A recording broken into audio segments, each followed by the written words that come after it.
शाश्वत विकासासाठी आवश्यक असलेल्या दुर्मिळ आणि महत्त्वपूर्ण खनिजांचा योग्य वापर व संवर्धन करणे ही काळाची गरज आहे, असे प्रतिपादन पुण्यश्लोक अहिल्यादेवी होळकर सोलापूर विद्यापीठाचे प्रभारी कुलगुरू प्राध्यापक डॉक्टर लक्ष्मीकांत दामा यांनी केले। पुण्यश्लोक अहिल्यादेवी होळकर सोलापूर विद्यापीठातील भूशास्त्र संकुलाच्या वतीने एक पृथ्वी एक भविष्य शाश्वततेसाठी विज्ञानाचे एकत्रीकरण या संकल्पनेवर पीएम उषा अनुदान अंतर्गत आंतरराष्ट्रीय परिषदेचे आयोजन करण्यात आले होते। या परिषदेस युनिव्हर्सिटी ऑफ केल्निया श्रीलंका यांचे सहकार्य लाभले। उद्घाटनाप्रसंगी प्राध्यापक डॉक्टर दामा यांनी शाश्वत विकासाच्या मूलभूत संकल्पना, भूशास्त्रातील बदलते आयाम आणि पर्यावरण विषयक जागरूकतेचा आलेख उलगडून दाखवला। या प्रसंगी व्यासपीठावर प्रभारी कुलसचिव डॉक्टर अतुल लकडे, भूशास्त्र संकुल संचालक डॉक्टर विनायक धुळप, डॉक्टर थारा प्रभाकरन उपस्थित होते। श्रीलंकेतून प्राध्यापक गुणथिलिका अधिष्ठाता सामाजिक शास्त्र आणि प्राध्यापक लाल मिरवर्धीन धर्मश्री यांनी ऑनलाईन माध्यमातून शुभेच्छा दिल्या। परिषदेतील प्रमुख वक्ते डॉक्टर बलराम यांनी एक पृथ्वी एक भविष्य ही संकल्पना वेळेची गरज असल्याचे नमूद केले। ऊर्जा सुरक्षितता, औद्योगिक प्रगती आणि हवामान शाश्वतता या दृष्टीने क्रिटिकल मिनरल्स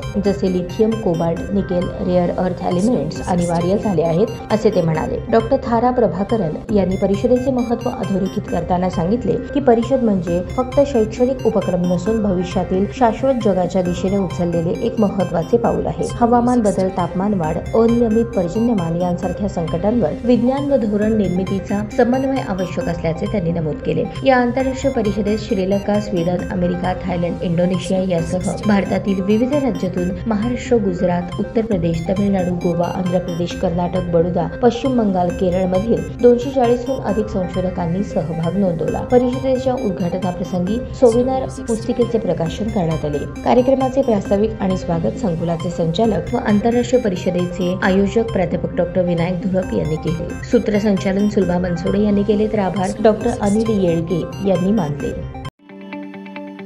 ताज्या बातम्या पाहण्यासाठी प्राईम महाराष्ट्र न्यूज चॅनलला सबस्क्राईब करा।